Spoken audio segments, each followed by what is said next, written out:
बिस्मिल्लाहिर्रहमानिर्रहीम। अस्सलाम वालेकुम वरहमतुल्लाहि वबरकातुहू। मुझे मुखातिब करने का बहुत बहुत शुक्रिया। मेरा नाम सपना बेगम है। मेरे वालिद साहिब का नाम सैयद बादशाह है। मैं जामियतुल मुहसनात एकेडमी संगुली पाइन दिलवर में ज़ेर तालीम हूँ। आज मैंने मलाकन बोर्ड में ह्यूमैनिटी ग्रुप में सेकंड पोजीशन हासिल की है और मैं बहुत खुश हूँ और मैं अल्लाह ताला का बहुत शुक्रगुजार हूँ। और मेरी इस कामयाबी के पीछे मेरे असातिज़ाए किराम, उलमाए किराम और मदरसे के मोहतरम कारी फजल नईम साहब के अनथक लगन, मेरी मेहनत और मदरसे की तालीमी माहौल का बहुत बड़ा हाथ है। और साथ ही मेरे वालिदैन के दिन रात की दुआओं की बदौलत मैंने ये कामयाबी हासिल की है। और मैं इस बात पर फख्र करती हूँ कि मैंने जामियतुल मुहसनात में दीनी उलूम के साथ साथ असरी उलूम भी हासिल की। मैं तलबा को बिलउमूम और तालबात को बिलखुसूस ये पैगाम देना चाहती हूँ कि दुनिया में कोई भी काम मुश्किल और नामुमकिन नहीं है जब तक मेहनत साथ हो। आप मेहनत करेंगे तो आपके लिए कुछ भी मुश्किल नहीं है। और मैं अपने बहनों को मुखातिब करके ये पैगाम देना चाहती हूँ कि पर्दा आपकी किसी भी शरई कामयाबी में रुकावट नहीं। आप पर्दे के साथ साथ अपनी तालीम भी जारी रख सकती हैं। जज़ाकिल्लाह। سلامونه قدرمندو ستړي مشي دا خورکۍ شاته ولاړه ده او مولانا صاحب هم ولاړ دی.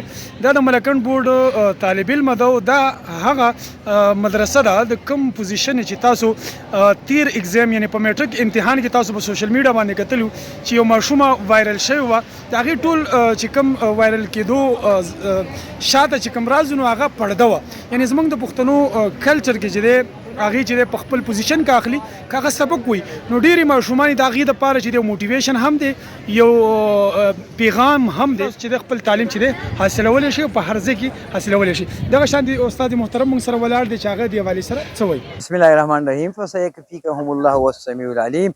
الحمدلله د الله پاک لاک شکر دی چې نن د ابټ په بورډ کې زموږ د جامعة المحسنات سنګولۍ دیر میدان بیا سیکنډ پوزیشن راغی. دا د انټر په امتحان کې او د دې نه مخکې شپږ پوزیشنونه په لسم کې راغلي دي. د دوه پوزیشنونه الحمدلله په دیني مدارس کې د رابطة المدارس دوه پوزیشنونه راغلي دي او الحمدلله زه د ټولو معلمینو د ټولو معلماتو ډېره شکریا ادا کوم او سره د خپلو شاګردانو د بچیانو چې دوی ډېر په شوق سره او په ډېره مینه سره خپل دغه کوي تعلیم حاصلوي. دي نه موبایل ساتي او نه دیو کرکټ کوي، لہذا دیو هر کال مسلسل پوزیشن راځي او زه د هلکانو بچیانو ته هم وایم چې تاسو هم دغه رنګې پوزیشن اخیستلو کوشش وکئ او زه د ټولو معاونینو شکریا ادا کوم. په دې مدرسه کې ډېر معاونین یې زموږ سره د هرې شعبې کسان دي او زموږ سره د کافل الیتامه 114 ماشومان دي او هغه کې په وزیر اعظم ته ماشوم پوزیشن اخیستی او زه ټولو معاونینو شکریا ادا کوم او په اخر کې